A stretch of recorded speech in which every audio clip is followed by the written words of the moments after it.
نحمده ونصلي على رسوله الكريم اما بعد فاعوذ باللہ من الشیطان الرجیم بسم اللہ الرحمن الرحیم ہماز مشاء بنمیم صدق اللہ العظیم۔ آج میرا موضوع ہے چغل خوری کیا ہے اور چغل خوری کتنا بڑا جرم ہے اور اس سے کیسے بچا جائے۔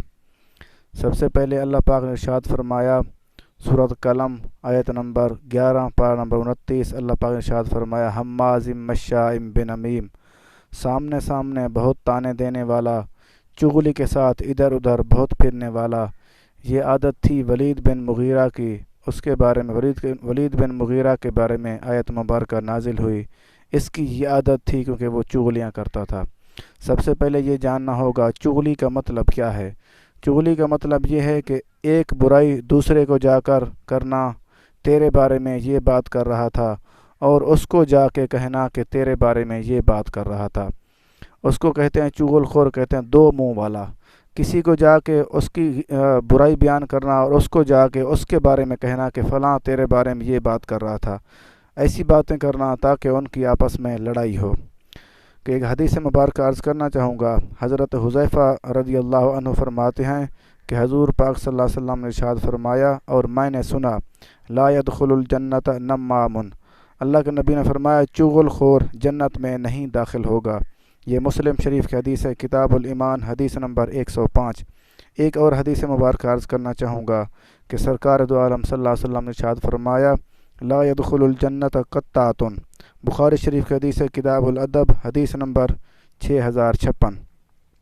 اللہ کے نبی نے فرمایا چغل خور جنت میں نہ جائے گا۔ پہلی حدیث مبارکہ میں اللہ کے نبی نے فرمایا چغل خور جنت میں داخل نہیں ہوگا، دوسری حدیث مبارکہ میں اللہ کے نبی نے فرمایا چغل خور جنت میں جائے گا بھی نہیں بالکل۔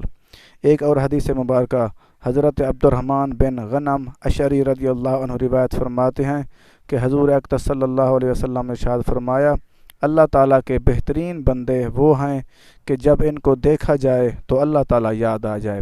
اللہ کے نبی نے یہ وضاحت فرما دی، واضح فرما دیا، اللہ تعالیٰ کے بہترین بندے وہ ہیں، اللہ تعالیٰ کے بہترین بندے وہ ہوتے ہیں جو اللہ تعالیٰ اور اس کے رسول پاک صلی اللہ علیہ وسلم کے احکامات پہ چلتے ہیں اور ان کی زندگی کا مقصد بھی اللہ اور اللہ کے رسول پاک صلی اللہ علیہ وسلم کی رضا ہوتا ہے۔ لوگوں کے ساتھ بھلائی کرتے ہیں، کسی کے بارے میں برا نہیں سوچتے، نہ وہ کسی کا برا چاہتے ہیں۔ وہ بندے وہ ہوتے ہیں جن کو دیکھ کر اللہ تعالیٰ یاد آ جاتا ہے۔ آگے اللہ کے نبی نے فرمایا اللہ تعالیٰ کے بدترین بندے وہ ہیں جو چغلی کھانے والے ہیں اور ادھر ادھر پھرنے والے۔ ادھر ادھر پھرنے کا مطلب یہ ہے ادھر کوئی بات ادھر کر دی، ادھر کی بات ادھر کر دی، کسی کے لوگوں کے درمیان لڑائی جھگڑا کرنے والے اور دوستوں کے درمیان جدائی ڈالنے والے اور بے عیب لوگوں کی خامیاں نکالنے والے۔ یہ مسند امام احمد بن حنبل میں ہے، حدیث نمبر 18020۔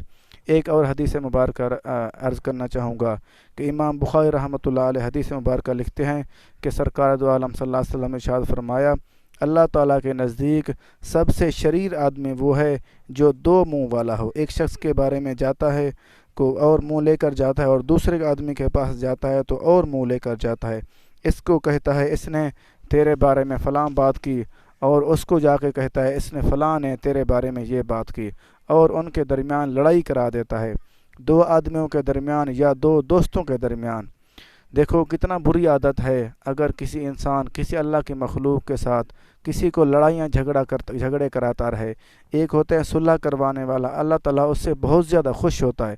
جو لڑائیاں کرنے والا ہوگا اتنا ہی اللہ تعالیٰ اس سے ناراض ہوتا ہے۔